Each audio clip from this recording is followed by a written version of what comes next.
Welcome to my channel, everyone. It's Michelle Crawford. I'm here, I'm live, and today we're going to talk ingestion methods. What are those? How do you get the cannabis in your body? And how do you figure out what to do, where to put it, how to take it? We're not going to get into all of that. You're not going to be a total expert by the end of this video, but if you're joining me for this video all about ingestion methods, you're definitely going to learn a little bit of something along the way. So thanks for joining. Welcome to my channel. We're live. It's one. We're on 30 days of live session. I'm so grateful that you joined me. As always, my channel, not always, as of March of last year, my channel is sponsored by Rep Your State of Mind, my cannabis advocacy and awareness brand for you to rep your state of mind when you're at the game, when you're at the bar, when you're I have it on my website, what to wear to the dispo and beyond, by which I mean the dispensary. What to wear in your state. If you're legalizing, what to wear when you want to rep your state of mind is rep your state of mind. Check it out at repyourstateofmind.com, where you'll find all of my advocacy apparel and accessories like hoodies for NBA and NFL, like t-shirts for states like California, Ohio, and provinces like Ontario, and really cool rainbow leaf gear, for your various, cannabis advocacy needs. I'm here for you. And Rep Your State of Mind is open 24/7, 365 for your, advocacy apparel necessities. So let's get back to those ingestion methods. What are ingestion methods or routes of ingestion? If you're a medical practitioner, you might say it like that. Routes of ingestion are different ways to take cannabis: by mouth, by inhaling, topically on your skin. Some people use suppositories. If you want to learn more about suppositories, I'm your girl.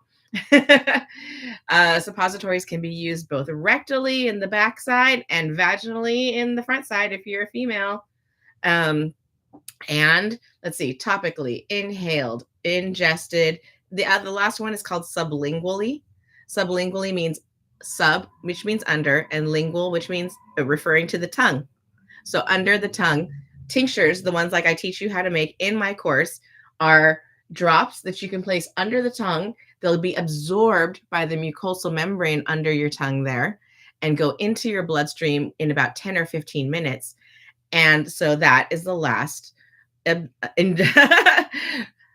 method of ingestion. So starting from the top, we've basically got topical. That's why they call it the topical.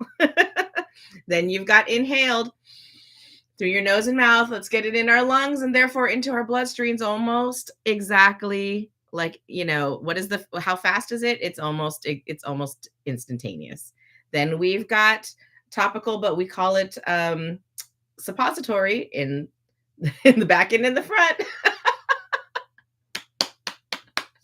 And then we've got the sublingual method. Oh my gosh, I see the chat is going off. Thanks for joining me today. Let's have a look and see what's going on in there. Of course, it's Renee Leonard. Welcome, Renee Leonard. If I haven't shouted you out on the channel before, everyone, please give a round of applause and a massive shout out to our friend Renee Leonard. She is the Chief Happiness Officer of Emily Kyle Nutrition. Visit her on their Facebook group where they are like 30,000 strong. And she has her own coaching practice. I'm very proud to say, as a graduate of Cannabis Coaching Institute, Renee is bringing forward all of her skills and all of her wisdom and all of the practice that she's had bringing people into cannabis. And I couldn't appreciate her more. My inner motto is souls for cannabis. And Renee is certainly successful at that. And this is for you. And this is for you. And I hope more people follow you on Instagram at Renee Leonard Coaching. And it's Renee Leonard, if I'm not mistaken. Put it in the chat if I'm wrong, Renee. Are you scared that I'm talking about you so much here? Now I noticed the chat stopped moving. You had so much to say and now it's gone. Okay, my quest for total. My tips with traveling with cannabis. What are my tips with traveling with cannabis? Okay, cool. Well, she's losing service. That's why she couldn't say anything. I hope she watches this on the replay. All right. So I'll absolutely address what are my tips on traveling with cannabis. Traveling with any medicine is always a priority, and it's very unfair and wrong that the prohibition on cannabis has made it difficult for people to travel with their medicine. What is normally one of your most important um, pieces or things to travel with, and one of your things that you should never forget is your medicine. As a matter of fact, most medical professionals will have you say, "Oh, you should pack extra doses. You should pack them in your carry-on or in your personal bag and not in your checked baggage only in case they lose that." And while it's true that I have traveled with cannabis by air, it is federally illegal to do so. I've spoken to some police officers about it and TSA officers. And of course, this is not legal advice. I am not a lawyer. And the official rule is federal airspace is illegal to travel with cannabis. However, the people with more than 23 states being legalized either medically or recreationally or both, travel with cannabis as a medicine is becoming more and more of an issue, and obviously very common to see in the airports. Like no one's getting dragged off to the jail from the airport right then. Usually in a lot of cannabis states, they'll have they'll have these like big places for you to dispose of it. I hope that goes into some sort of compassionate care program personally. If you do collect in your airport, I'm looking at you, SeaTac in Seattle, Washington, big boxes of dump your weed here before you enter federal airspace. That goes into some kind of compassionate project. I don't know, just seems like a waste. The more inconspicuous, like tabletized and less like flower looking your cannabis looks, I think that's kind of a better way. Of course, the more concentrated, the easier it is to carry with you, since most of the times when you're traveling either by air, train, whatever, you're limited in how much possessions you can carry with you. This needs to be all legal. It really does. But in the meantime, like my advice is to make it inconspicuous, to carry something concentrated so that a little goes a long way. Here in California, there are lots of pills you can buy, capsules, soft gels. If you're taking CBD, that's legal all across the country, so it should be okay. And if you have any questions, don't be afraid to ask. It's not like you should be getting arrested just for asking. And if you are, that's wrong. You know what I mean? Very wrong. All right. Thanks for the question, Renee. I appreciate you. And speaking of ingestion methods, let's ingest. Let's ingest something. Oh, we have our longie from yesterday. That's a good idea. Let's do that. Here's our longie from yesterday. Thank you, my father, for this ashtray. Yeah, he's like very concerned. He smokes, cigarettes, and we're trying to get him to smoke just cannabis only, slowly over time. And he keeps loading me up with like ashtrays and stuff because he's very thoughtful. He's a very sweet guy. If you haven't seen my father on the channel, you can watch him. We have a very short video up about seniors using cannabis for sleep. He's in like year 2, almost 3 now, of taking cannabis for sleep. And he is a massive proponent of it. Massive proponent. He definitely cares about sharing his story and how good of sleep he's been getting for the last few years, how it's completely changed his sleep quality. He used to be awake in the middle of the night, going to the bathroom and stuff, and now that is never an issue, and he loves it. He's the mayor of my mom's street in San Diego. My mom isn't even nearly as social as he is with the neighborhood. He's up in the morning after getting that great night's sleep at like 8 with his coffee and unfortunately his cigarette. We're hoping to change that. Excuse me. So here's to you, Dad. Here's to you, Renee Leonard. And here's to you. So let's talk a little bit more about these ingestion methods. Those are all the ingestion methods. And if you're somebody who knows anything about medicine, the only one that's really missing here from the ingestion methods is intravenous. We cannot take cannabis intravenously because it is a lipophilic molecule. What does that mean? Fat loving. Lipo means fat and philia means love. So lipophilic means fat loving. Fat loving molecules like cannabis, medicines like cannabis that are soluble in fat, oil, and not in water cannot be administered through an IV. And isn't that funny? Like that being the case with cannabis, it's like our Western medical pharmaceutical world is really into intravenous medicine. So pills, things that work slower, things that have to go in a different route. It's always hard for people.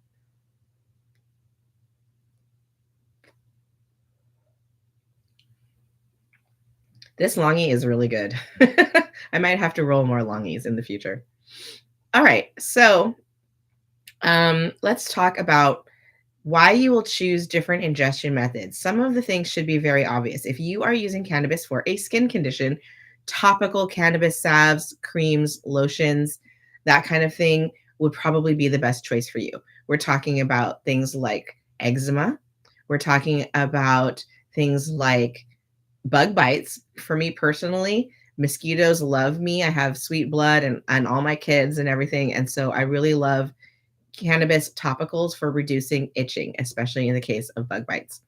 When you start to use this stuff for everything, it's useful for everything. It totally works. My husband had like an itchy rash on his forearm last night, and he put some salve on it. Um, and he's like, oh my God, the itching just ended right then. So if you suffer from itchy skin, itchy scalp, for example, I would add cannabis concentrate. This is something you learn in my class, how to add cannabis concentrates to commercial products to make instantly infused topicals and more.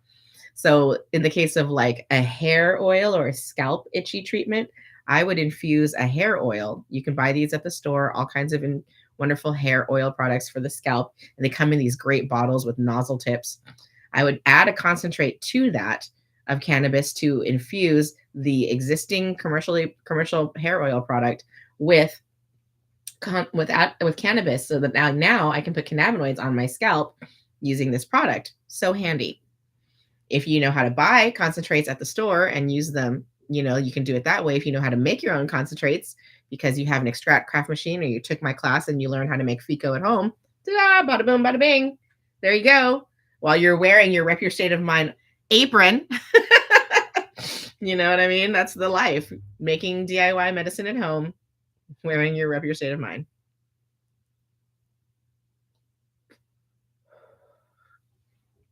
I had to like seal this.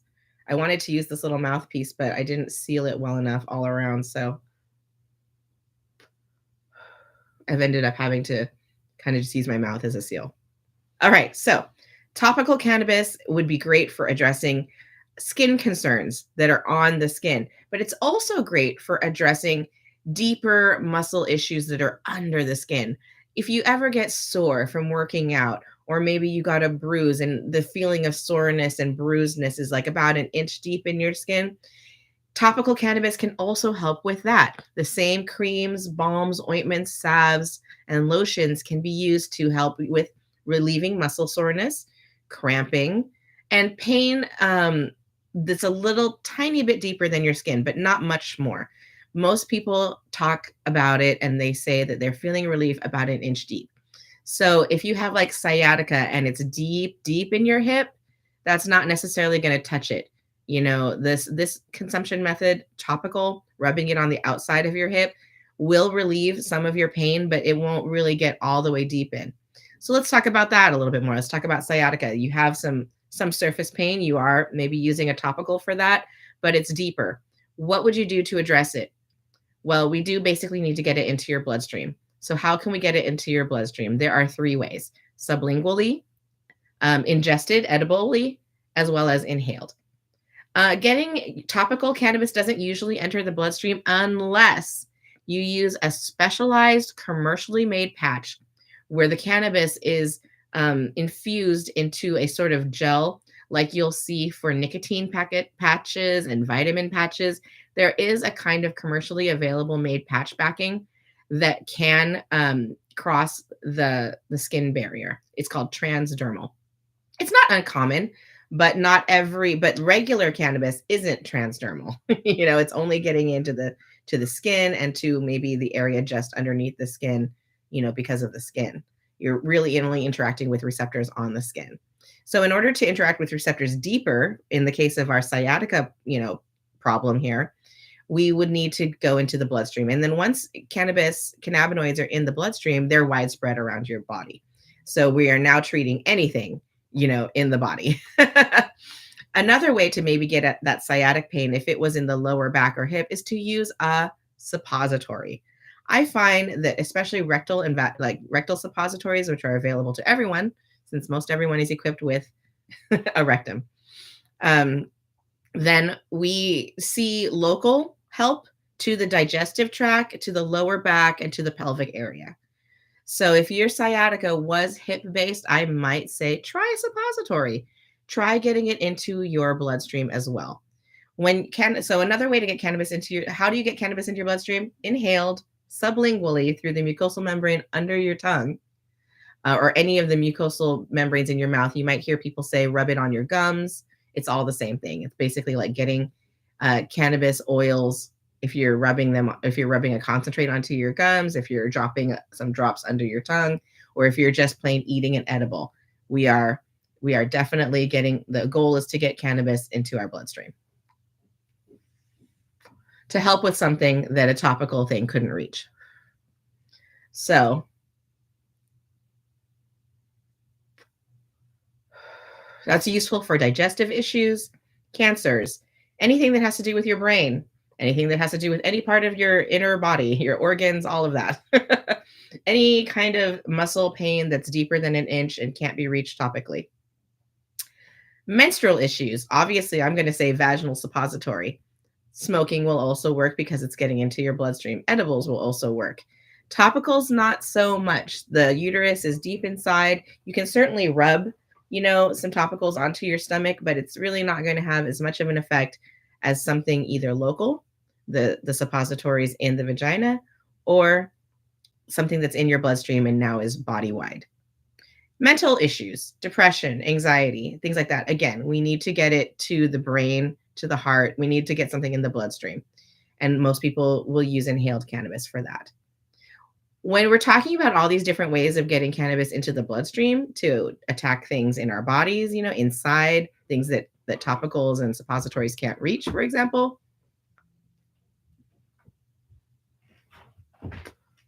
there are some differences in how it's all going to go down in terms of the duration of how long the medicine is going to last and how fast the onset of the medicine is going to come on. So let's say you need to do something quickly. If you need to feel the effect of the cannabis fast for pain management, right now you're having a breakthrough pain moment. That's the most common cause of this. You need something fast acting. What are the fastest acting ways to ingest cannabis? The number one most fast acting way to ingest cannabis is inhaled. The smoke, which includes vaporized cannabis that's been combusted, the cannabinoids are in your lungs, crossing through your alveoli in the lungs into your blood, and then if you need it to go to the brain or any other part of your body, it is now on the blood, the circulation system. We are going to be delivered everywhere that the blood goes, and it will be fast. It's pretty much instantaneous. You should be feeling the effects well within 5 minutes of inhaling cannabis.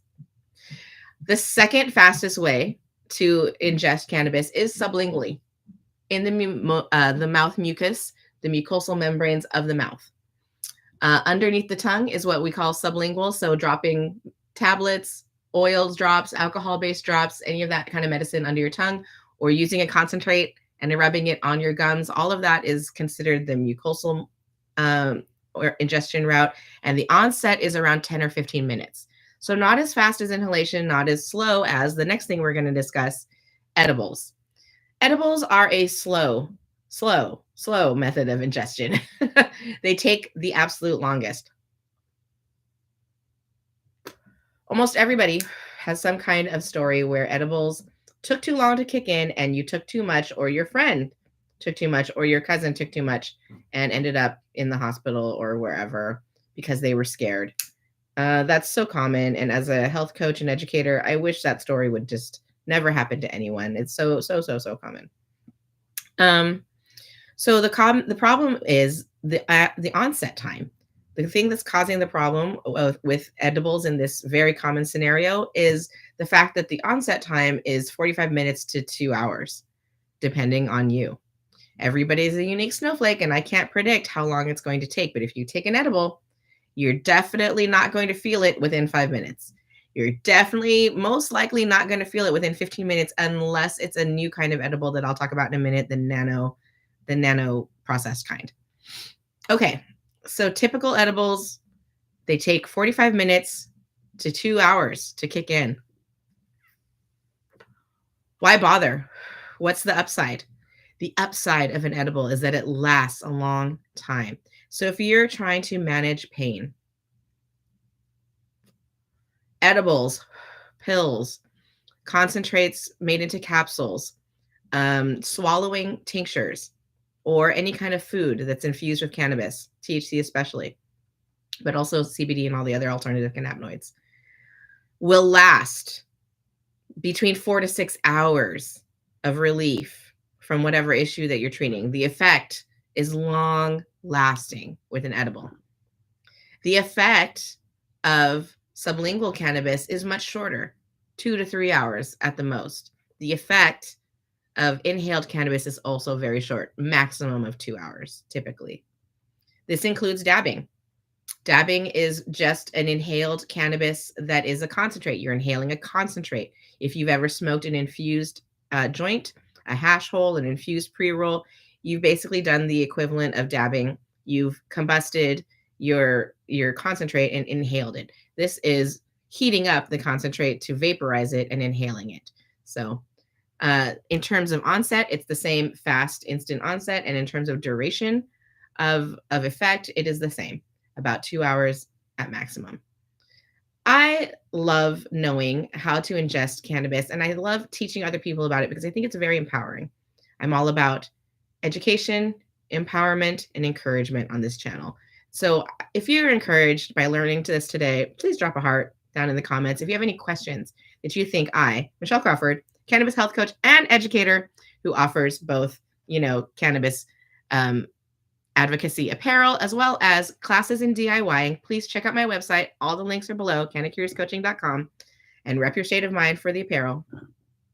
Please ask your questions of me. I'd be more than happy to ask them. I'm definitely here for Souls for Cannabis. I'm definitely here to help people become stronger in living their cannabis lifestyles. I embody my cannabis lifestyle. I'm wearing my San Francisco State of Mind sweatshirt. It's actually my husband's from Rep Your State of Mind because the 49ers are in the playoffs. Whoop, whoop. If you're a football fan, please check it out.